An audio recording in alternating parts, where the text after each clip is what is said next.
Língua portuguesa, avaliação 2, capítulos 3 e 4.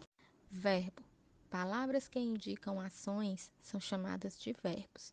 As palavras escolher, ler e devolver são verbos e cada uma delas indica uma ação diferente. Por exemplo, em Passo Fundo, os passageiros de ônibus escolhem livros, jornais e revistas durante a viagem de ônibus.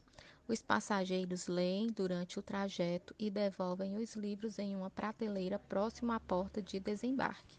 Quando o verbo nomeia uma ação ou estado sem estar conjugado em determinado tempo, número e pessoa, dizemos que se encontra no infinitivo. Então, há 3 conjugações verbais.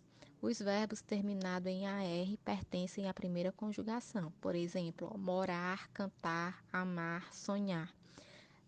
Os verbos terminados em ER pertencem à segunda conjugação. Viver, conhecer, entender, nascer. Os verbos terminados em IR pertencem à terceira conjugação, vestir, sair, partir. Então, esses verbos aí, eles não estão conjugados, certo? Eles estão no infinitivo.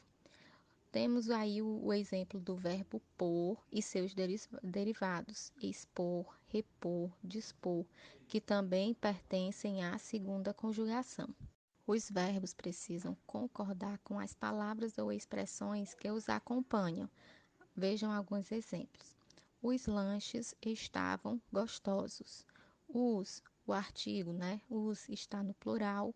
Lanches também está no plural. Então, o verbo ele também tem que estar no plural para concordar, com a palavra lanche. E gostosos também, que vai ser o adjetivo, Então, também tem que concordar. Outro exemplo, Maria e Ana chegaram cansadas. Eu posso estar substituindo Maria e Ana por elas, Elas chegaram cansadas. Você vê aí que o verbo também vai concordar com o sujeito estando no plural. Nós compramos o que faltava para a festa de amanhã. Nós está no plural, então o verbo também compramos tem que estar no plural. Vírgula. A vírgula é um sinal de pontuação usado para separar palavras ou expressões em um texto, dando-lhes maior clareza. Veja alguns exemplos. Vírgula separando palavras. As crianças pediram à mãe que comprasse biscoitos, balas, bolachas e docinhos. Vírgula separando orações. Alguns cantavam, outros dançavam. Tudo era motivo de alegria naquele dia de festa. Observação. Para uma parte de uma frase ser considerada oração, deve existir o verbo. As palavras sublinhadas no exemplo 2 são verbo, certo? Então, por isso que ela vai ser chamada de oração.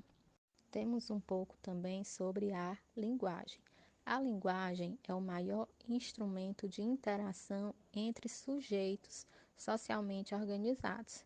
Quando queremos nos expressar verbalmente, seja de maneira oral, através da fala, ou seja, na forma escrita, recorremos às palavras, expressões e enunciados de uma língua, os quais atuam em 2 planos de sentidos distintos, que são eles o sentido denotativo, que é o sentido literal da palavra, ou seja, o sentido real, o sentido lá do dicionário. Por exemplo, tomei sopa de frango. O frango aí, a palavra frango que está em destaque, ela está no seu sentido real da palavra. E temos o outro, que é o sentido conotativo, que é o sentido figurado da palavra. Por exemplo, o goleiro pegou um frango inesquecível. Já no sentido conotativo, a palavra frango aí, ela não está no seu sentido real. Ou seja, quando eu digo o goleiro pegou um frango inesquecível, eu estou querendo dizer o quê? Que o goleiro ele não defendeu, aquela jogada. Dígrafo. Quando 2 letras são usadas para representar um único som, damos o nome de dígrafo a esse agrupamento. É o que acontece com chapéu, CH, carro, RR, caminho, NH, pássaro, SS e assim por diante. Na divisão em sílabas, há dígrafos que se separam e dígrafos que não se separam. Os dígrafos RR, SS, SC, SC cedilha, XC e XS ficam em sílabas separadas, e os dígrafos CH, NH, LH, GU e QU não se separam. Lembrando, dígrafo é quando eu tenho duas letras, mas escuto apenas um som. Prefixo e sufixo. Existem unidades linguísticas que se agregam ao radical de uma palavra, dando nova significação a ela, para reformar uma nova palavra. São os prefixos e os sufixos. Radical é a parte da palavra que contém o significado básico, ou seja, é a parte principal.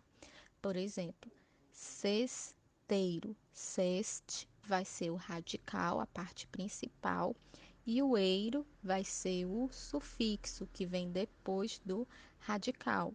A partir do radical ceste, eu posso gerar várias novas palavras, como por exemplo, cestinha.